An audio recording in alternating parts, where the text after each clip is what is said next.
बिस्मिल्लाहिर्रहमानिर्रहीम अस्सलाम वालेकुम hello everyone I hope you all are doing well. आज जो हमारा टॉपिक है that's from translation studies, poly system theory in translation studies. बहुत ही इंपॉर्टेंट थ्योरी है और ये थ्योरी अमूमन लॉन्ग क्वेश्चन में पूछा जाता है। एक पॉली सिस्टम थ्योरी और दूसरी जो है post colonial theory. Post colonial theory को हम नेक्स्ट वीडियो में डिस्कस करेंगे। आज की वीडियो में हम जस्ट पॉली सिस्टम थ्योरी को डिस्कस करेंगे कि ये है क्या। सो टाइम वेस्ट के बगैर लेट्स गेट स्टार्टेड।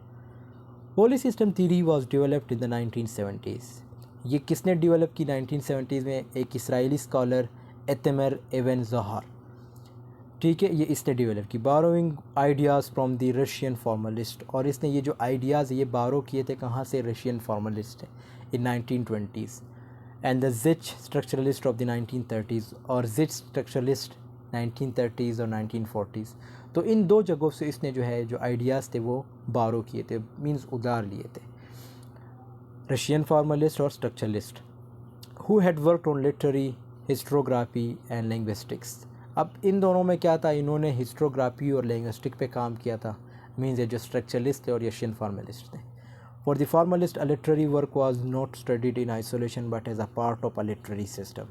तो यहाँ पे जो फॉर्मलिस्ट है उनके बारे में बताया गया है, ये हमारा मकसद नहीं है। हमारा मकसद है पोली सिस्टम थ्योरी को समझना, which itself is defined as a system of functions of the literary. बाकी ये फॉर्मलिज़म है का रशियन फॉर्मलिज़म, इसी तरह स्ट्रक्चरलिज़म, ये पिछले सेमेस्टर में मैंने एक कुछ वीडियोस में डिस्कस किया था जिसमें हमने थीरीज़ को डिस्कस किया है, क्योंकि ये थीरीज़ में आती है। सो ये भी थीरीज़ है। रशियन फॉर्मलिज़म हो गया, इसी तरह स्ट्रक्चरलिज़म, मार्क्सिज़म, फेमिनिज़म, सो ये सारी थीरीज़ है।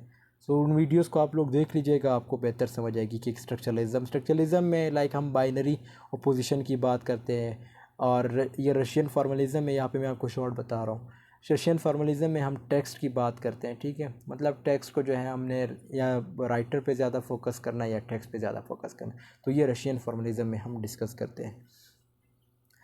Which itself is defined as a system of functions of the literary order which are in continual interrelationship with other orders. Literature is thus part of the social, cultural, literary and historical framework and the key concept is that of the system. अब क्या कहते हैं कि literature क्या है? Literature जो है obviously literature की अगर हम बात करें तो लिटरेचर सोशल भी है, कल्चरल भी है, लिटरेरी भी है और हिस्टोरिकल भी है, ठीक है। लिटरेचर में हम हिस्ट्री को भी डिस्कस करते हैं, लिटरेचर में हम सोसाइटी को भी डिस्कस करते हैं, लिटरेचर में हम कल्चर को भी डिस्कस करते हैं, लिटरेचर में हम जो लिटरेरी वर्क्स जिन्होंने लिखे थे उनको भी डिस्कस करते हैं। in which there is ongoing dynamic of mutation and struggle for the primary position in the literary canon। अब एक चीज़ बहुत कॉमन है, देखो, एक जब भी आप कुछ लिखते हैं तो आपके माइंड में भी यही होता है कि यार जो मेरी चीज़ है वो सबसे आगे जाए, सबसे फ्रंट पे आए। अब सपोज़ मैं ये वीडियो बना रहा हूँ, मैं भी यही चाहता हूँ कि मेरी वीडियो जब कोई सर्च करे तो सबसे फ्रंट पे हो।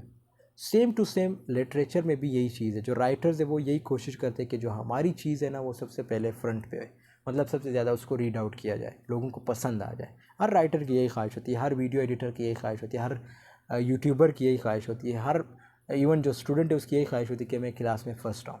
तो ये चीज़ें जो है, जैसे यहाँ पे इन्होंने कहा कि एक प्राइमरी पोजीशन की बात आती है। Although building on work by the formalist, even Zahar reacts against the fallacies of the traditional aesthetic approach। अब ये जो हमारे राइटर हैं एवन ज़हर, ये इस चीज़ के मुखालिफ थे कि ऐसा नहीं होना चाहिए, which had focused on the high literature and had disregarded as unimportant literary systems of genres such as children's literature, thrillers and the whole system of translated literature। Even Zahar emphasized that the translated literature operates as a system in itself। तो अब ये एक चीज़ बड़ी common थी पुराने ज़माने में, मतलब जब 1600 की बात करें, 1700 की, उस वक्त क्या था?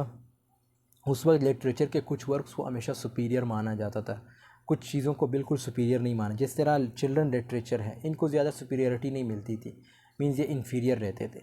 सो इवन ज़हर कहता है कि ऐसा बिल्कुल नहीं होना चाहिए, ये जो है गलत है, ये गलत कंसेप्ट है लोगों का कि जो चीज़ मतलब लोगों को पसंद आए तो आप उसे ऊपर रखते हो। जो चीज़, कोई भी चीज़ है ना, वो कभी ऊपर आ सकती है, कभी नीचे हो सकती है। ये बिल्कुल स्टॉक एक्सचेंज की तरह है, ठीक है, कुछ चीज़ ऊपर जाती है, कोई चीज़ जो है नीचे आ जाती है। सेम टू सेम लिटरेचर में भी कोई चीज़ ऊपर जाती है, कोई चीज़ नीचे आ जाती है। लेकिन जो पुराने लोग थे उन्होंने क्या किया था, उन्होंने कुछ चीज़ों को हमेशा ऊपर रखा था। सपोज मैं आपको एक से एग्जांपल दे रहा हूँ, जैसे पोइट्री है, उन्होंने पोइट्री को ज़्यादा फोकस नहीं किया, उन्होंने किस चीज़ किया था, नावल ज़्यादा अच्छा है या ड्रामा अच्छा है, इन दोनों पे ज़्यादा फोकस था। पोइट्री को पोइट्री को एज अ इन्फीरियर, मैं सिर्फ एग्जांपल दे रहा हूँ।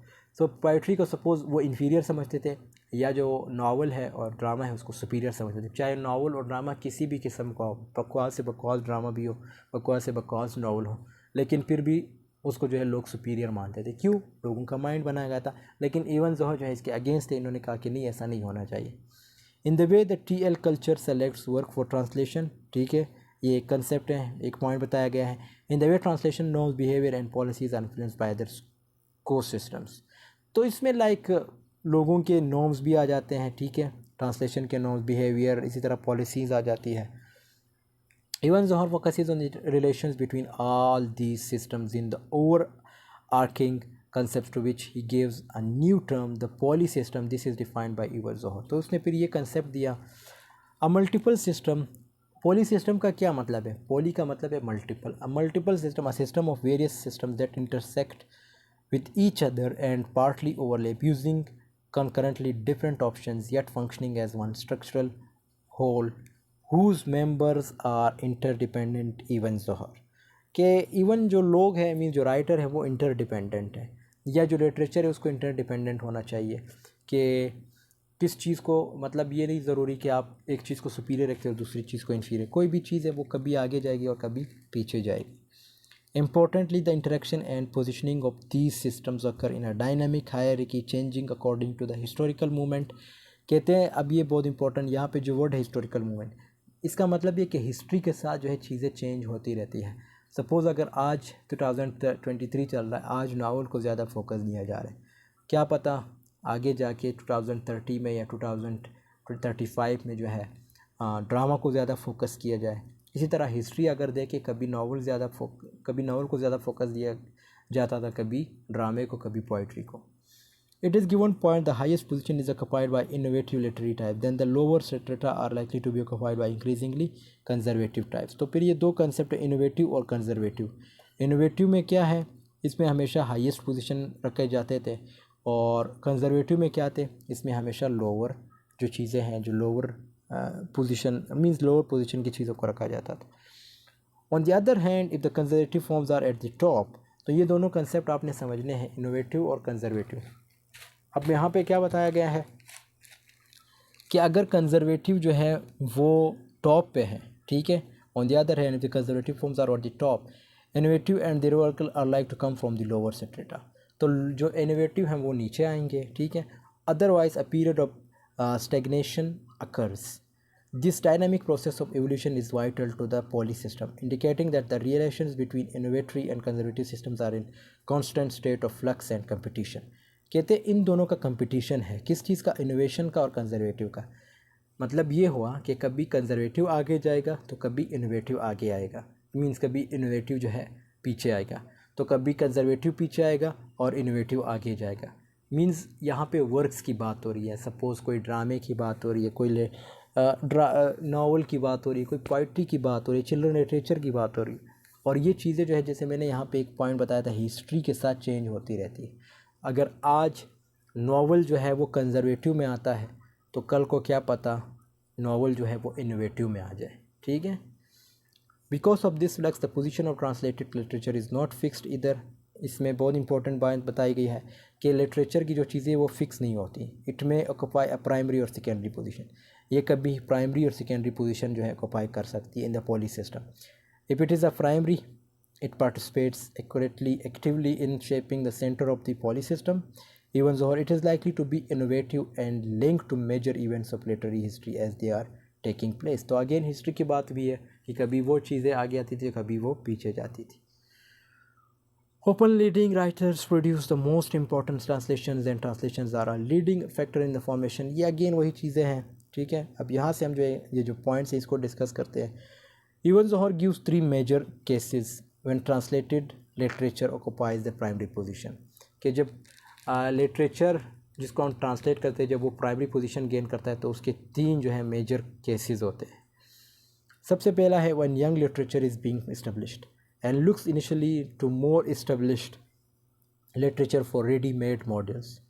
Such would be the case in Thoreau's example of the Hebrew Enlightenment of the 18th and 19th centuries, which arose in Germany and used German models. तो यहाँ पे एक Islamic चीज़ों की बात की गई है, ठीक है। कहते हैं कि जर्मनी में जिस तरह 18 और 19 सेंचुरी में इनको जो है पजीराई मिली थी, मींस ये ऊपर गए थे, ठीक है। ये जो इनको यंग लिटरेचर कहा गया है। Another example is literature is Finnish which developed in the 19th century। फिर एक और लिटरेचर की बात की गई है फिनिश जो 19th सेंचुरी में डेवलप हुई थी, using the models of realist novels from French and Britain. तो इसमें जो मॉडल्स यूज़ किए गए थे वो रियलिस्ट नॉवेल्स के मॉड्यूल्स जिसमें फ्रेंच और ब्रिटेन की चीज़ें यूज़ हुई थी, ठीक है। तो दोनों क्या थे, कभी एक आगे तो कभी दूसरा पीछे। इस तरह यहाँ पे इन्होंने सेंचुरीज़ भी मिसाल लाइक एग्जांपल्स दिए कि 18th और 19th, फिर इसी तरह 19th सेंचुरी में क्या हुआ। When literature is paraphrasal or weak and it imports those literary types which is lacking, this can happen when a smaller nation or language is dominated by the culture of a larger one। अब यहाँ पे कहते हैं कि क्यों ऐसी चीज़ जो कुछ चीज़ें होती है जो वीक पड़ जाती है, जो पैरापेरल नहीं होती, मीन जो पैरापेरल हो जाती है, उसकी मेन वजह ये है क्योंकि उनकी लैंग्वेज जो है या वो नेशन जो है स्मॉल होता है, ठीक है। Even Zohar says that all sorts of paraphrasal literature may in such cases consist of translated literature. This happens at various levels. For instance, in modern Spain, regions such as Galicia import many translations from the dominant Castilian Spanish while। तो यहाँ पे आपको examples दी गई है, आप लोग read out कर लीजिएगा, इजी है। मैंने आपको बता दिया है, यहाँ पे आपको साफ बता दिया कि वीक और पैरापेरल दोनों का मतलब एक है। दूसरा जो है यंग लिटरेचर की बात की गई है। तीसरा पॉइंट जो है यहाँ पे when there is critical turning point in literary history, इसको डिस्कस करते हैं। At which established modules are no longer considered sufficient or when there is a vacuum in the literature of the country where no type holds sway, it is easier for foreign modules to assume primacy. This can be domain specific as occurred with the early 20th century translations of New German psychoanalytic work, Freud, Jung, etc. into languages such as English and French. And in India, the popularity of science fiction writing began with the importance of modules from English। तो इसमें again like एक किस्म का तज़ाद create किया गया है कि चीज़ें जो हैं वो कभी ऊपर और कभी नीचे होती हैं। फिर इन्होंने कुछ एग्जांपल दी है, जिस तरह इंडिया की एग्जांपल दी है कि आजकल वहाँ पे साइंस फिक्शन को जो है ज़्यादा फोकस किया जा रहा है। मतलब आप कह सकते हैं कि जो इंग्लिश मूवीज़ है उनको, ठीक है। ये भी ऑब्वियसली सारी लिटरेचर है, ये जो आप मूवीज़ देखते हैं ना, ये नावल से बनी होती है, सारी नावल्स ही होती हैं, ठीक है। उन पे एक मूवीज़ बन जाती है, जैसे प्राइड एंड प्रेजुडिस है, मूवी भी है नावल भी है। मतलब पहले नावल था, फिर उसको मूवी में कन्वर्ट किया गया है। इसी तरह और भी है, जैसे द हॉबिट, ये पहले नावल था, फिर इसको मूवी में कन्वर्ट किया है। और इस तरह द शटर आइलैंड, ये मूवी नावल था, फिर मूवी में कन्वर्ट हुआ। बहुत सी ऐसी चीज़ें जो बहुत से ऐसे नावल्स हैं जो मूवी में कन्वर्ट होते हैं। तो यहाँ पे भी इन चीज़ों को डिस्कस किया गया है। फिर जर्मनी की मिसाल दी गई है, इंडिया की मिसाल दी गई है। If translated literature assumes a secondary position then it represents a paraphrasal system within the poly system। फिर जो अगर ट्रांसलेटेड लिटरेचर जो है वो सेकेंडरी पोजीशन गेन करता है, so it means we are talking about weak system. Means obviously peripheral का क्या मतलब था, पैरापेरियल ये वीक को कहते हैं। Secondary it has no major influences over the central system and even becomes a. तो यहाँ तक आप लोगों का आई होप आपको समझ आई होगी। नेक्स्ट वीडियो में फिर हम इसके क्रिटिकल कौन,